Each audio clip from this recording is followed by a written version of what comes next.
Luc was de hoofdorganisatie van Outrageous Festival, die heeft het festival opgericht. Helaas is hij afgelopen jaar in november overleden. Hij had een hersenbloeding gehad in Spanje toen hij op vakantie was. En toen waren we in zijn huis aan het opruimen. Daar hing een recept aan de muur van een blondbeer. Toen dacht ik, daar ken ik het met. Speciaal voor de rouwkaart die naar iedereen is verstuurd toen Luc is gestorven, hebben we een gedicht ontwikkeld. En daar staat eigenlijk in dat ze van het leven moest genieten. En dat leek me heel toepasselijk om dat ook op het biertje te zetten. Er werd wel veel bij Luc stilgestangen, ja. Dus ze hebben de speciaalbierbar vernoemd naar Luc. Ik denk dat hij voortaan ook zo blijft heten.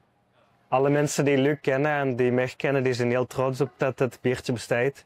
Alleen Luc zingt zelf niet zo graag in de aandacht. Alleen het is wel heel fijn nu dat er nog zo vaak over Luc nagekald kan worden. En dat er nog een beetje bij is. En dat we nog zo vaak op hem kunnen proosten. En ik denk dat er trots is op iedereen, ja.